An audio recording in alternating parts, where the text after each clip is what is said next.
Now, few debates are more prominent or important in national affairs than Australia's Paris climate target to reduce carbon dioxide emissions by 26 to 28% by 2030, and of course whether or not we will meet that target.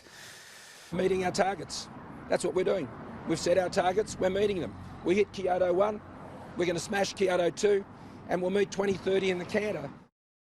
We'll have a policy that reduces emissions, that ensures that we meet our targets, the obligations that the current government signed up to, that they're not going to meet. This is just a fantasy. The emissions are going up, not down.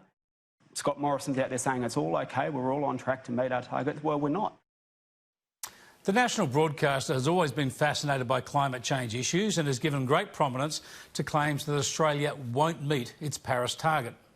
A new report from the International Monetary Fund, which has slammed Australia's performance in tackling climate change.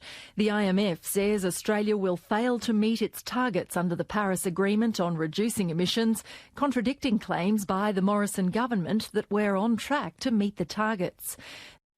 That was just last month, but it fits a pattern. The federal government claims that Australia will meet its emissions reduction targets in a canter have been flatly contradicted in a major international assessment of Australia's environmental performance. Four Corners had a go in April too, saying the government's own projections show Australia is not on track to meet its current Paris target.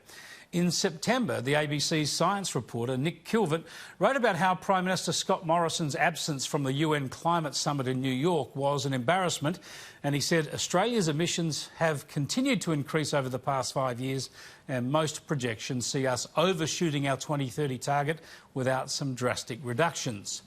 The ABC fact-checked Morrison when, during one of the election debates, he claimed the Paris target would be met.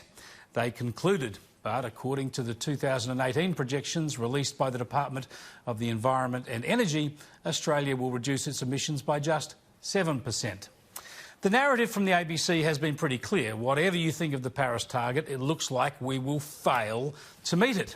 So what would the ABC make of an expert opinion like this? If we can continue to install renewables at the rate that we are at the moment, then we are well and truly on track to deliver the Paris targets. But there is no guarantee that that will continue. That's Dr Matthew Stocks on my program earlier today, following the release last month of this study. It's headed up Australia's greenhouse emissions are peaking, and it found that continued deployment of solar and wind at current rates allows Australia to meet its Paris emissions target at low or zero net cost without using past Kyoto accounting credits. The ANU sent out this media release offering up interviews and information, and it got lots of interest from journalists who reported for websites, newspapers, television and radio stations. But not the ABC. The national broadcaster did not call. It did not report the study or interview the authors. Now, to be scrupulously fair, it did report a similar study back in February, but not without the sort of scepticism so often lacking elsewhere. But this important study and these crucial findings in the current contested debate, the ABC pretended it never happened. It seems there are some facts in the climate debate that the ABC just doesn't want to hear, and more importantly, it doesn't want Australians to hear.